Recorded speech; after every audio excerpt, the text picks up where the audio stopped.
ഇപ്പോൾ നിവിൻ പോളി മാധ്യമങ്ങളെ കാണുന്നു.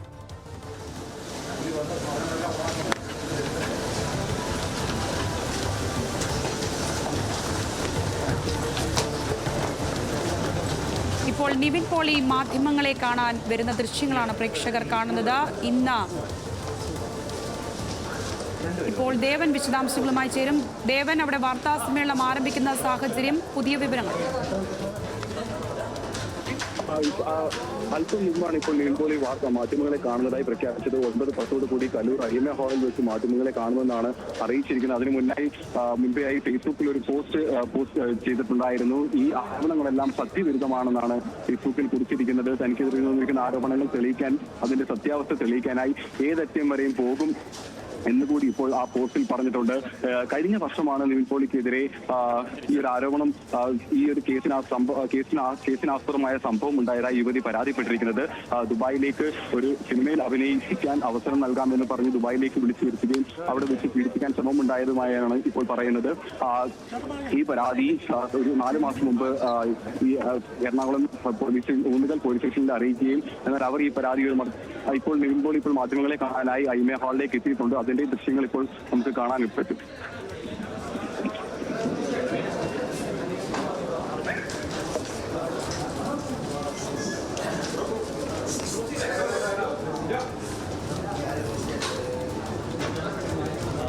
തുടങ്ങാമോ? എങ്ങനെയാണ്?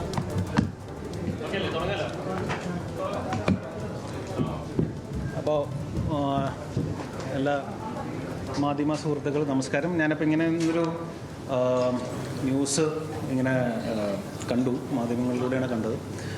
അങ്ങനെ ഒരു പെൺകുട്ടീനെ എനിക്കറിയില്ല, ഞാൻ കണ്ടിട്ടില്ല, ഞാൻ സംസാരിച്ചിട്ടില്ല.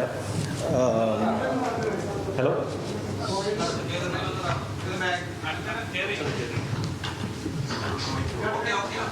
ഓക്കെ.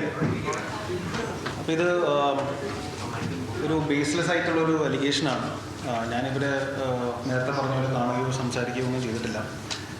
അപ്പോൾ ഇങ്ങനെ അലിഗേഷൻസ് വരുമ്പോൾ ഞാൻ ആദ്യമായിട്ടാണ് ഇങ്ങനെ ഒരു അലിഗേഷൻ ഫേസ് ചെയ്യുന്നത്. അപ്പോൾ മാധ്യമങ്ങൾ ഇങ്ങനെ വളരെ ഫ്ലാഷ് ന്യൂസായിട്ടൊക്കെ വരുമ്പോൾ അത് നമ്മളെ പല രീതിയിലൊക്കെ എഫക്റ്റ് ചെയ്യുന്നുണ്ട്. നമുക്കും ഫാമിലിയൊക്കെ ഉള്ളതാണല്ലോ. അപ്പോൾ നിങ്ങളിങ്ങനെ ന്യൂസ് ഇടുന്നതുകൊണ്ട് കുഴപ്പമില്ല, പക്ഷേ അതിൻ്റെ ഒരു ബേസെങ്കിലും ഒന്ന് അന്വേഷിച്ചിട്ട് നിങ്ങൾ ഇത്തരം ന്യൂസുകളിലേക്ക് പോയാൽ നല്ലതാണെന്നൊരു അഭിപ്രായമുണ്ട്. പിന്നെ ഇത് ഞാൻ ഇന്ന് തന്നെ ഇത് വിളിച്ചതിൻ്റെ റീസൺ, ഇത് ഇങ്ങനെ വലിച്ചു കിട്ടേണ്ട ആവശ്യമില്ലാന്ന് എനിക്ക് തോന്നി. അല്ലെങ്കിൽ എനിക്കിവിടെ ഓടി വിളിക്കേണ്ട കാര്യമൊന്നുമില്ല. എൻ്റെ ഭാഗത്ത് ന്യായമുണ്ടോ, അല്ലെങ്കിൽ ഞാൻ അങ്ങനെ ഒരു കാര്യം ചെയ്തിട്ടില്ല എന്ന് എനിക്ക് 100% ഉറപ്പുള്ളതുകൊണ്ട് തന്നെയാണ് ഞാൻ മീഡിയനെ, എനിക്ക് ഇന്ന് തന്നെ പ്രസ് മീറ്റ് വിളിച്ച് എല്ലാവരും കാണണമെന്ന് പറഞ്ഞത്. അതിൽ ഒരു സത്യമായിട്ടുള്ള കാര്യമല്ല. പക്ഷേ ഇത് ഞാൻ അറിഞ്ഞത് FIR രജിസ്റ്റർ ചെയ്തെന്നാണ്. അപ്പോൾ FIR രജിസ്റ്റർ ചെയ്തൊരു കേസ് നിയമത്തിൻ്റെ വഴിയിലാണ് പോവുള്ളൂ. അപ്പോൾ നിയമത്തിൻ്റെ എല്ലാ വഴികളിലൂടെയും ഞാൻ സഞ്ചരിക്കേണ്ടി വരും. അത് എത്ര നാളെന്നുള്ളത് എനിക്കറിയില്ല. പക്ഷേ ഞാൻ തിരിച്ചും നിയമപരമായിട്ട് അത് ഫൈറ്റ് ചെയ്യും. അതിൻ്റെ ഏതറ്റം വരെ പോകണമെങ്കിൽ ഏതറ്റം വരെയും ഞാൻ പോകും. ഇത് സത്യമല്ലെന്ന് എന്നെ കൊണ്ടാവുന്ന രീതിയിൽ എൻ്റെ അങ്ങനെ തെളിവുകളൊന്നുമില്ല. പക്ഷേ ഞാനിത് പ്രൂവ് ചെയ്യാൻ വേണ്ടിയിട്ട് എൻ്റെ എല്ലാ വഴികളും ഞാൻ ശ്രമിക്കുന്നതാണ്. കാരണം ഇത് ഇങ്ങനെ ഒരു ഫേക്ക് അലിഗേഷൻസ് ഇങ്ങനെ വന്ന് തുടങ്ങിയാൽ ഇവിടെ എല്ലാവർക്കും ജീവിക്കണമല്ലോ. ഇപ്പം നാളെ ആർക്കെതിരെയും വരാം. ഇതുപോലെ ഒരുപാട് ഫേക്ക് അലിഗേഷൻസ് ആണുങ്ങൾക്കെതിരെ വന്നിട്ടുള്ള കേസുകൾ നമ്മുടെ രാജ്യത്തുണ്ട്. അത് ഡിസ്പ്രൂവ് ചെയ്തിട്ടുള്ള സിറ്റുവേഷൻസ് ഉണ്ട്. ഇനിയും നാളെ മുതൽ ആർക്കെതിരെയും വരാം. പക്ഷേ അവർക്കെല്ലാവർക്കും വേണ്ടിയാണ് ഞാൻ ഇവിടെ വന്നിരുന്ന് സംസാരിക്കുന്നത്. ഞാനത് ആരെങ്കിലും സംസാരിച്ച് തുടങ്ങിയില്ലെങ്കിൽ ഇതിങ്ങനെ നീണ്ടു പോയിക്കൊണ്ടിരിക്കും. കാരണം ഇതിൻ്റെ ഒരു പ്രൊസീജിയർ, അങ്ങനെ ടൈം ടേക്കിംഗ് പ്രൊസീജിയറാണ്. നമ്മൾ സ്ഥിരം കാണുന്നൊരു പരിപാടിയാണല്ലോ. അപ്പോൾ എൻ്റെ സിനിമകളിൽ ഒരുപാട് സുഹൃത്തുക്കൾ വിളിച്ചു, എല്ലാവരും ഇങ്ങനെ സപ്പോർട്ടും കാര്യങ്ങളൊക്കെ പറയുന്നുണ്ട്. പക്ഷെ എന്തൊക്കെ പറഞ്ഞാലും ഒരു സത്യാവസ്ഥ തെളിയിക്കണമെങ്കിൽ അതിൻ്റെ നിയമത്തിൻ്റെ വഴിക്ക് പോകണം. അപ്പോൾ അതിൻ്റെ ഏത് അന്വേഷണത്തിനും, ഏത് ശാസ്ത്രീയമായ അന്വേഷണത്തിനും സഹകരിക്കാൻ ഞാൻ തയ്യാറാണ്. ഞാനിവിടെ തന്നെ ഉണ്ടാവും. ഇനിയും മാധ്യമങ്ങളെ കാണേണ്ടി വന്നാൽ ഞാൻ കാണും. ഇതേപോലെ എന്തെങ്കിലും സംസാരിക്കേണ്ടി വന്നാലും ഞാൻ സംസാരിക്കും. എനിക്കിങ്ങനെ സംസാരിച്ച് ശീലമില്ല. നമ്മൾ ഈ സിനിമയുടെ റിലീസ് സമയത്തൊക്കെയാണ് നമ്മൾ ഒരു പ്രസ് മീറ്റ് അങ്ങനെയൊക്കെ നമ്മൾ ചെയ്യാറുള്ളൂ. അല്ലാതെ ഞാനങ്ങനെ ഒരുപാട് അങ്ങനെ സംസാരിച്ച് ശീലമുള്ള ആളൊന്നുമല്ല. പക്ഷേ അത് ഇപ്പോൾ എനിക്ക് വേണ്ടി ഞാൻ മാത്രമേ സംസാരിക്കുന്നുള്ളൂ. അപ്പോൾ എനിക്കത് സംസാരിച്ചേ പറ്റൂ. നിങ്ങൾ ന്യൂസ് കൊടുക്കണമെങ്കിൽ കൊടുത്തോളൂ, അത് നിങ്ങളുടെ ഉചിതം പോലെ ചെയ്യും. പക്ഷേ ഇത് നാളെ അത് സത്യമല്ല തെളിഞ്ഞാലും നിങ്ങളതേ ഇപ്പോൾ ചെയ്യുന്ന അതേ രീതിയിൽ തന്നെ എൻ്റെ കൂടെ നിൽക്കണം എന്ന് ഞാൻ നിങ്ങളോട് അപേക്ഷിക്കുന്നു. അതെ സോറി, അതേ പറഞ്ഞില്ല. അതായത് 1.5 മാസം മുമ്പാണ് എന്നെ ഊന്നുകൽ പോലീസ് സ്റ്റേഷനിൽ നിന്ന് വിളിച്ചത്, ഇങ്ങനെ ഒരു പരാതി ഉണ്ടെന്ന് പറഞ്ഞു. അപ്പോൾ ഞാൻ അന്നൊരു CA ആണ് വിളിച്ചത്, പേര് ഞാൻ ഓർക്കുന്നില്ല. അപ്പോൾ പുള്ളി വിളിച്ചിട്ട് ഇങ്ങനെ ഒരു അലിഗേഷൻ ഉണ്ടെന്ന് പറഞ്ഞു. ഞാൻ പറഞ്ഞു ഈ പെൺകുട്ടി ഞാൻ അറിയില്ല, ഞാൻ കണ്ടിട്ടില്ല, ഇങ്ങനെ ഇത്രയും ഇതിനകത്ത് പറയുന്ന അലിഗേഷൻസ് ഒക്കെ പറഞ്ഞപ്പോൾ ഞാൻ പറഞ്ഞു എനിക്കറിയില്ല സാർ എന്ന് പറഞ്ഞു. അപ്പോൾ അവരതൊരു ഇതിൽ വാസ്തവമില്ല, ഇതൊരു ഫേക്ക് കേസാണെന്ന് പറഞ്ഞിട്ട് അതന്ന് ക്ലോസ് ചെയ്യുകയാണ് ചെയ്തത്. അപ്പോൾ ഞാൻ സാറിനോട് ചോദിച്ചു, സാർ ഇത് ഞാനെന്നാൽ ഒരു പരാതി കൊടുക്കട്ടെ പോലീസിനോ, അല്ലെങ്കിൽ ഇത് എവിടെയാണ് പരാതി കൊടുക്കട്ടെ, കാരണം ഒരു ഫേക്ക് ആയിട്ടൊരു അലിഗേഷൻ വരികയാണല്ലോ. അപ്പോൾ പറഞ്ഞു അങ്ങനെ ചെയ്യേണ്ട ആവശ്യമില്ല, ഇത് ചിലപ്പോൾ അവർക്ക് ചിലപ്പോൾ ഒരു ഫേമസ് ആവാൻ എന്തിനൊക്കെ വേണ്ടി ചെയ്യുന്നതായിരിക്കും, അപ്പോൾ അതിന് വെറുതെ അതിന് നിന്ന് കൊടുക്കേണ്ട കാര്യമില്ല, ഇതിങ്ങനെ ഒരുപാട് കേസുകൾ വരുന്നതാണ്, അപ്പോൾ അതിൻ്റേതായിട്ടുള്ളൊരു രീതിയിൽ അങ്ങനെ വിട്ടാൽ മതി എന്നുള്ളത്. പക്ഷേ ഞാനപ്പം അന്ന് നിയമോപദേശം തേടിയ വക്കീലിൻ്റെ അടുത്ത് ചോദിച്ചപ്പോൾ വക്കീലും സെയിം അഭിപ്രായം തന്നെ പറഞ്ഞു, ഇതിങ്ങനെ വിട്ടേക്കും, അതിന് വലിയ പ്രസക്തി കൊടുക്കേണ്ട കാര്യമില്ല. പിന്നെ ഇങ്ങനെ ഫേസ്ബുക്കിലൊക്കെ എഴുതിയിരിക്കുന്നുണ്ട്, എന്താണ് വാട്സപ്പിലൂടെ വൈറസ് സന്ദേശം അയച്ച് ഫോൺ ഹാക്ക് ചെയ്യുന്ന പരിപാടി എന്നൊക്കെ പറഞ്ഞു. അപ്പം അങ്ങനെ വായിച്ചപ്പോൾ ഞാൻ ഇത് വളരെ ബേസ്ലെസ് ആയിട്ട് സംസാരിക്കുന്ന ഒരു വ്യക്തിയാണല്ലോ, അപ്പോൾ പിന്നെ ഇതിൻ്റെ പിന്നാലെ പോകേണ്ട കാര്യമില്ലല്ലോ എന്ന് തോന്നി.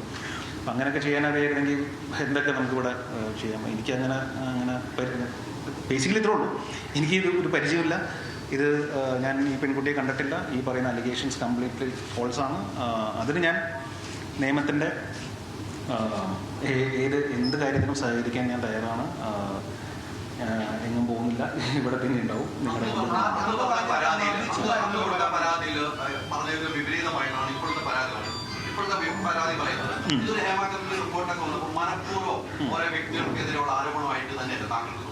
ഇത് മനഃപൂർവ്വമായിട്ടുള്ളൊരു ആരോപണമാണ്. ഇത് ഒരാൾ ഇൻഡിപെൻഡൻ്റ് ആയിട്ട് എടുക്കുന്ന തീരുമാനമാണോ, ഇതിൻ്റെ പിന്നിൽ എന്തെങ്കിലും ഒരു ഗൂഢാലോചന ഉണ്ടോ എന്നുള്ള കാര്യം എനിക്കറിയില്ല.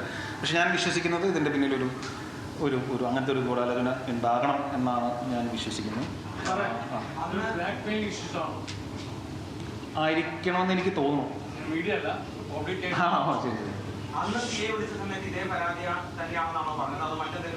ഈ പുതിയ ഇന്ന് വന്ന പരാതി എന്താണെന്ന് ഞാൻ വായിച്ചിട്ടില്ല. അപ്പോൾ ഇന്നെന്തോ FIR കൊടുത്തു എന്നാണ് പറഞ്ഞത്. അപ്പോൾ ഇന്നത്തെ FIRൻ്റെ മാറ്റർ എന്താണെന്ന് എനിക്കറിയില്ല. അന്നത്തെ മാറ്റർ എന്താണെന്നുള്ളത് എന്നെ ഫോണിലാണ് വിളിച്ചത്. ഫോണിൽ വിളിച്ചപ്പോൾ വായിച്ച് കേൾപ്പിച്ചപ്പോൾ പറഞ്ഞു എനിക്കിതിനെക്കുറിച്ച് അറിയില്ല, നേരിട്ട് വരണമെങ്കിൽ നേരിട്ട് വരാമെന്ന് പറഞ്ഞപ്പോൾ അതിൻ്റെ ആവശ്യമില്ല, നമുക്ക് ബോധ്യപ്പെട്ടു ഇതൊരു ഫേക്ക് ആണെന്ന്. പക്ഷേ ഞങ്ങളുടെ പ്രൊസീജിയർ അനുസരിച്ചിട്ട് ഒരു പരാതി പറയുമ്പോൾ നിങ്ങൾ വിളിച്ച് ചോദിക്കേണ്ട ഒരു ആവശ്യമുണ്ട്. അതല്ല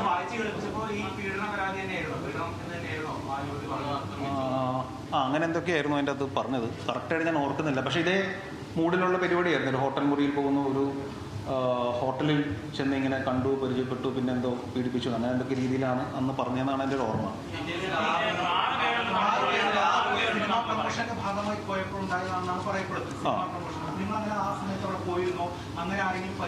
ഇത് ഏത് സമയത്താണെന്നുള്ളത്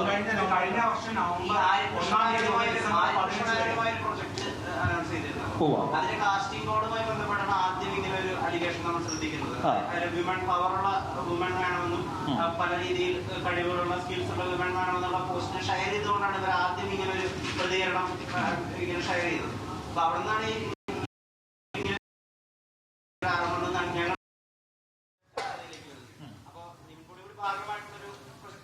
ഇത് അതിനെ ഞാൻ ഈ ഫേസ്ബുക്കിൽ ഈ പോസ്റ്റ് കണ്ടപ്പോൾ ഞാൻ ആര്യനെ വിളിച്ചിരുന്നു. അപ്പോൾ ആര്യനെ വിളിച്ചപ്പോൾ നമ്മളിതിന് കാസ്റ്റിംഗ് കോളിന് നമ്മളൊരു ആഡ് പോലെ കൊടുത്തിരുന്നു. അപ്പോൾ അതിന് ഒരുപാട് എൻക്വയറീസ് വന്നിട്ടുണ്ടെന്ന് പറഞ്ഞു. അപ്പോൾ ഞാൻ പറഞ്ഞു ആര്യൻ ഇങ്ങനെ ഒരു അലിഗേഷൻ ഉണ്ട്, ഇങ്ങനെ നിങ്ങൾ എന്താണ് പറയുക ഓഡിഷൻ നടത്തിയിരുന്നു എന്ന് ചോദിച്ചു. അപ്പോൾ ആര്യൻ പറഞ്ഞു ഞങ്ങൾ ഓഡിഷൻ നടത്തിയിട്ടില്ല, ഞങ്ങൾക്ക് ഒരുപാട് എൻട്രി വന്നതിൽ നിന്ന് ആര്യന് മനസ്സിൽ ഇഷ്ടപ്പെടുന്ന ആൾക്കാരെ ഷോർട്ട് ലിസ്റ്റ് ചെയ്തുകൊണ്ടിരിക്കുന്നു, ഞങ്ങൾ ഇതുവരെ ഓഡിഷനിലേക്ക് എത്തിയിട്ടില്ല എന്ന് പറഞ്ഞു. ഞാൻ വിചാരിച്ചു ഈ ഓഡിഷനിൽ വന്നിട്ടുള്ള ആരോ ഇനി എന്തെങ്കിലും ഓഡിഷൻ നടത്തി അതിന് ഇഷ്ടപ്പെടാത്ത എന്തെങ്കിലും കാര്യങ്ങൾ ഇവരുടെ ഭാഗത്ത് ഉണ്ടായിട്ടാണോ എന്ന് ഞാൻ ക്രോസ് ചെക്ക് ചെയ്താണ് ആദ്യമേ. പക്ഷെ അപ്പം അങ്ങനെ ഒരു പരിപാടി, അതായത് ഓഡിഷനിലേക്ക് അത് നടന്നിട്ടില്ല എന്നാണ് സംവിധായകൻ എൻ്റെ അടുത്ത് പറഞ്ഞത്.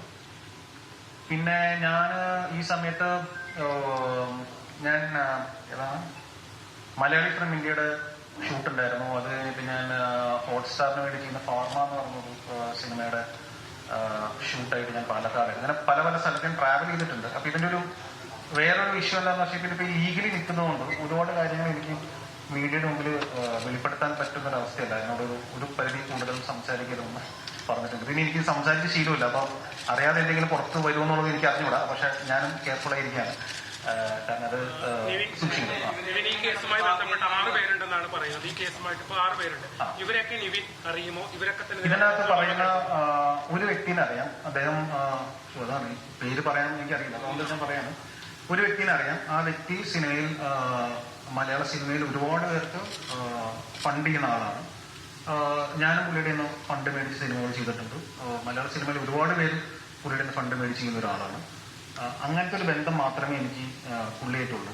സാമ്പത്തികമായിട്ടുള്ള നമ്മളൊരു സിനിമ ചെയ്യുമ്പോൾ, അപ്പോൾ നമ്മളൊരു 10 കോടിക്കും സിനിമ ചെയ്യുകയാണെങ്കിൽ ചിലപ്പോൾ നമ്മളൊരു 5 കോടി ഇങ്ങനത്തെ ഫിനാൻസേഴ്സിനടുത്ത് നമ്മൾ കടം മേടിക്കും. കടം മേടിച്ച് പടം ചെയ്ത് ബിസിനസ് ആകുമ്പോൾ പൈസ തിരിച്ചു കൊടുക്കും. അപ്പോൾ അങ്ങനെ ഒരു പ്രൊസീജിയറിൽ നമ്മൾ ഒരുപാട് പേരുടെ നിന്ന് പൈസ മേടിച്ചിട്ടാണ് മലയാള സിനിമയിൽ എല്ലാവരും പടം ചെയ്യുന്നത്. അപ്പോൾ അങ്ങനത്തെ മലയാള സിനിമയ്ക്ക് ഫണ്ട് ചെയ്യുന്ന ഒരാളാണ് ഇത്. അങ്ങനത്തെ ഒരു ബന്ധം മാത്രമേ എനിക്ക് പുള്ളിയായിട്ടുള്ളൂ, അല്ലാതെ പേഴ്സണലി വേറെ ബന്ധങ്ങളില്ല.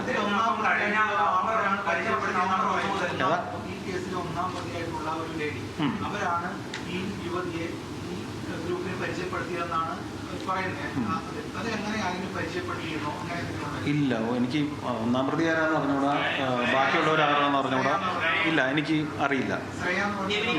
മറ്റൊരു ആരോപണം, ഇങ്ങനൊരു കേസ് കൊടുത്തപ്പോൾ ഇവര് കഞ്ചാവുമായി ദമ്പതിമാർ പിടിയുന്ന രീതിയിൽ ഇവരുടെ പേരിനെയും മറ്റും ജസ്റ്റ് ലഭിക്കുന്ന കേസ് ഉണ്ടെന്നുള്ള രീതിയിലൊരു എഫ്ഐആർ എഴുത്ത് രീതിയിൽ സോഷ്യൽ മീഡിയയിലൊക്കെ പരക്കുന്നുണ്ട്. അപ്പൊ അങ്ങനെ ഒരു വാർത്ത അറിഞ്ഞിരുന്നോ? അല്ല, അത്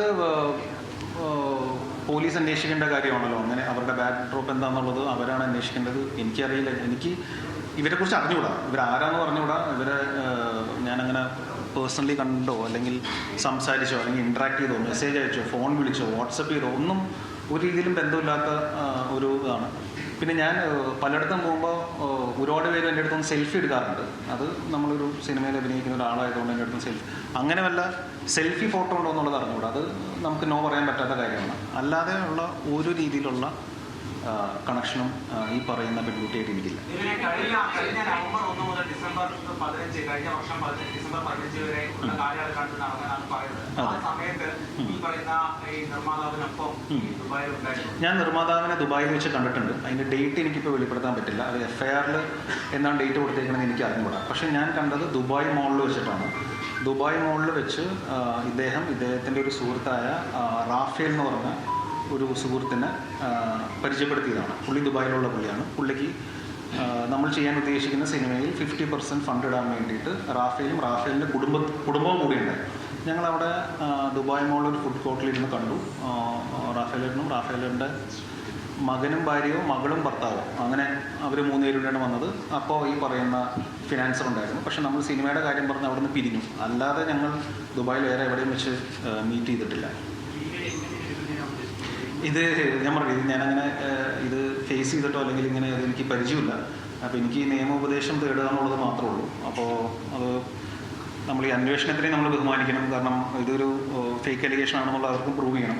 പക്ഷെ ഇതിൻ്റെ മറുവശം എന്തെന്ന് പറഞ്ഞാൽ, ഇങ്ങനെ പെട്ടെന്നൊരു വ്യക്തിനെ കുറിച്ച് ഇങ്ങനെ ന്യൂസ് വരും എല്ലായിടത്തും. ഇതിപ്പോൾ നാളെ നിങ്ങളെക്കുറിച്ചും വരാം, ആരെക്കുറിച്ച് വേണമെങ്കിലും വരാം. അപ്പോൾ അങ്ങനെ ഈ ഫേക്കായിട്ട് വരാൻ സാധ്യതയുള്ള അലിഗേഷനെ എവിടെയെങ്കിലും ഒരു സ്റ്റോപ്പ് വേണമെന്നാണ് ഞാൻ ആഗ്രഹിക്കുന്നത്. അപ്പം കുറച്ച് മാസങ്ങൾക്ക് മുമ്പ് SCI വിളിച്ചു പറഞ്ഞു, അന്ന് പറഞ്ഞ ആ പരാതിയിൽ അവർ പറഞ്ഞ അലിഗേഷൻ എന്തായിരുന്നു? അത് എനിക്ക് അതാണ് ഞാൻ പറഞ്ഞത്. അതെനിക്കിപ്പോൾ ഇവിടെ വെച്ച് സംസാരിക്കാമോ എന്ന് എനിക്ക് അറിഞ്ഞൂടെ. ഞാൻ അഡ്വക്കേറ്റായിട്ട് ചോദിച്ചിട്ട് ഇപ്പോഴത്തെ അലിഗേഷൻ എന്താണെന്നുള്ളത് ഞാൻ വായിച്ചില്ല. അന്ന് എൻ്റെ ഫോണിൽ ജസ്റ്റ് പറഞ്ഞൊരു സാധനം മാത്രമേ ഉള്ളൂ. അപ്പോൾ ഒരു രീതിയിലും ബന്ധമില്ലാത്തൊരു അലിഗേഷൻ ഇതെന്താ ഇങ്ങനെ വരുന്നത് എനിക്ക് മനസ്സിലായി. അപ്പോൾ CNയോട് പറഞ്ഞത് ടെൻഷൻ അടിക്കേണ്ട കാര്യമില്ല, ഇത് ഇങ്ങനെ വരുന്നതാണ്. അത് നമ്മുടെ അന്വേഷണത്തിൽ ഇതിലൊരു വാസ്തവമില്ലാന്ന് ഞങ്ങൾക്ക് മനസ്സിലായി എന്ന് പറഞ്ഞു. ഏതാ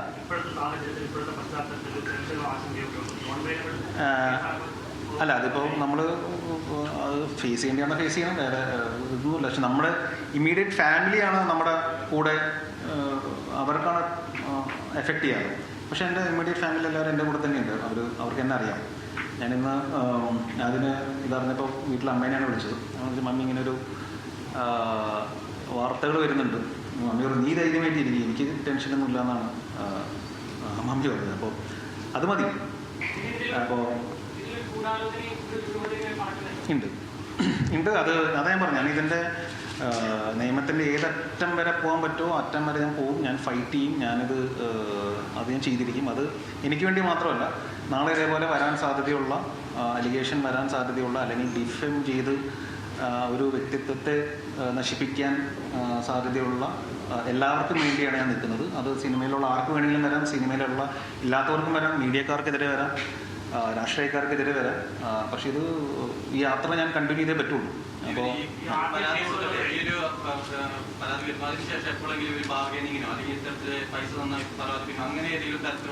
ഇല്ല, എന്നെ കോണ്ടാക്ട് ചെയ്തിട്ടേ ഇല്ല, ഞാനും കോണ്ടാക്ട് ചെയ്തിട്ടില്ല. അതേ പറഞ്ഞു, ഞാൻ ഇതുവരെ അങ്ങനെ സംസാരിക്കുകയോ മെസ്സേജ് അയക്കുകയോ അല്ലെങ്കിൽ വാട്സപ്പ് ചെയ്യോ അങ്ങനെ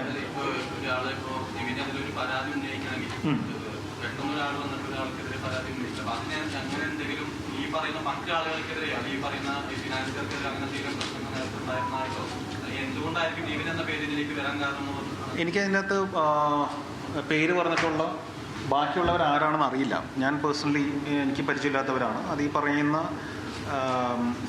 സിനിമയിൽ ഫിനാൻസ് ചെയ്യുന്ന പുള്ളിയുടെ സുഹൃത്തുക്കളാണോ എന്ന് പോലും എനിക്ക് അറിഞ്ഞുകൂടാ. ഒരുപാട് പേരുടെ പേരുകൾ അതിൻ്റെ അകത്തുണ്ടെന്നുണ്ട്. അത് അവരാണ് അതിൻ്റെ മറുപടി പറയേണ്ടത്. എനിക്കറിയാവുന്ന കാര്യങ്ങളെ പറയാൻ പറ്റുള്ളൂ.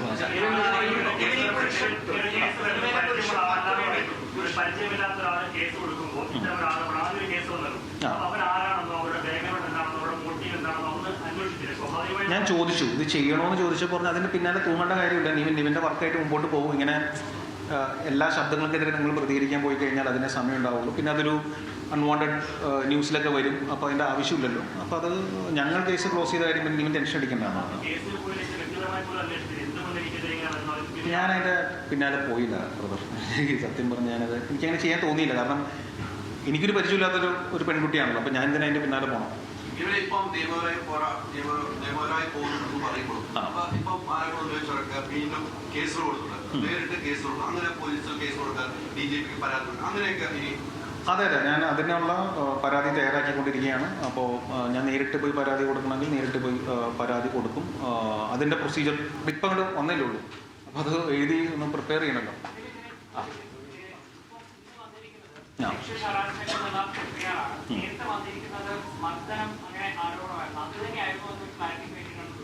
അത് ഞാനൊന്ന് ക്രോസ് ചെയ്യട്ടെ. എനിക്കിതിനെക്കുറിച്ച് സത്യമായിട്ട് ഇതില്ല. എനിക്കിപ്പോൾ ഇത്ര പറയാനുള്ളൂ. ഞാൻ ഓപ്പണായിട്ട് ഇപ്പോൾ ഇന്ന് തന്നെ വന്ന് പറഞ്ഞതിൻ്റെ റീസൺ ഇത്രേ ഉള്ളൂ. ഇതൊരു ഫോൾസ് എലിഗേഷനാണ്. ഇതൊരു ഡിഫെയിം ചെയ്യാനായിട്ടുള്ള ഒരു കരുതിക്കൂട്ടിയുള്ള ശ്രമമാണ്. അതിൻ്റെ പിന്നിൽ ഒരു ഗൂഢാലോചന ഉണ്ടാകുമെന്ന് വെച്ചിട്ടുണ്ടെങ്കിൽ ഉണ്ട്. സിനിമയ്ക്കെതിരെ സിനിമാക്കാർക്കെതിരെ ഇപ്പം എല്ലാ ദിവസവും ന്യൂസുകൾ വന്നുകൊണ്ടിരിക്കുകയാണ്. ഇതിൽ ഏതൊക്കെയാണ് ശരി ഏതൊക്കെയാണ് തെറ്റെന്നുള്ളത് നമുക്ക് അറിഞ്ഞുകൂടാ. ഒരു ഇൻഡസ്ട്രീനെ ബാധിക്കുന്ന കാര്യമാണ്. മലയാളം ഇൻഡസ്ട്രി എന്ന് പറഞ്ഞിട്ടുണ്ടെങ്കിൽ അങ്ങനെ അത്രയും മോശപ്പെട്ട ആൾക്കാർ മാത്രമുള്ള ഇൻഡസ്ട്രി ഒന്നുമല്ല. ഇവിടെ അല്ലാത്ത ആൾക്കാരുമുണ്ട്. ഇവിടെ സിനിമ മുമ്പോട്ട് പോകണം, ഈ ഇൻഡസ്ട്രി മുമ്പോട്ട് പോകണം. അത് നടന്മാർ മാത്രമല്ല, എല്ലാവർക്കും വർക്കിംഗ് ആയിട്ടുള്ള ഒരു അറ്റ്മോസ്ഫിയർ ഉണ്ടാവണം. അപ്പോൾ ഇതേപോലെ ഈ ഫോൾസ് അലിഗേഷൻസ് വരുമ്പോൾ എല്ലാവരും ഭയത്തിലാണല്ലോ. ആർക്കെതിരെ വേണമെങ്കിലും നാളെ വരുന്നൊരു അവസ്ഥയാണ്. അപ്പോൾ അത് ഇല്ലാതിരിക്കണം. അതിന് ആരൊക്കെ എൻ്റെ കൂടെ ഉണ്ടാവും എനിക്ക് അറിഞ്ഞൂടാ. പക്ഷെ ആരില്ലെങ്കിൽ ഞാൻ ഒറ്റയ്ക്ക് ഇതിന് ഞാൻ പോരാടും. ഞാനിത്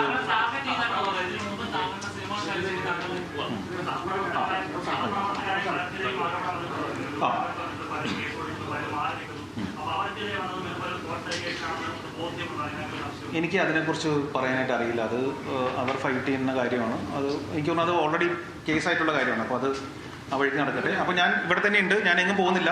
ഇനിയും മീഡിയനെ കാണണമെങ്കിൽ മീഡിയയുടെ മുമ്പിൽ ഞാൻ വരും, ഞാനിവിടെ ഉണ്ടാവും. പക്ഷേ അനാവശ്യമായിട്ട് മീഡിയ ഇത് വളരെ ഭയങ്കര പീഡന കേസ് പ്രതി എന്നൊക്കെ പറഞ്ഞ് ചെയ്യുന്നതിന് മുന്നേ ഇതിനെക്കുറിച്ച് നിങ്ങൾ അന്വേഷിക്കുന്നവരാണല്ലോ. അപ്പോൾ നിങ്ങളും ഇതിൻ്റെ ഒരു സത്യാവസ്ഥ അന്വേഷിക്കാൻ പറ്റുമെങ്കിൽ അന്വേഷിച്ചിട്ട് ചെയ്തൊരു റിക്വസ്റ്റാണ്. പക്ഷേ ഇല്ലെങ്കിലും കുഴപ്പമൊന്നുമില്ല. ഞാൻ പോരാടാൻ തീരുമാനിച്ചില്ല.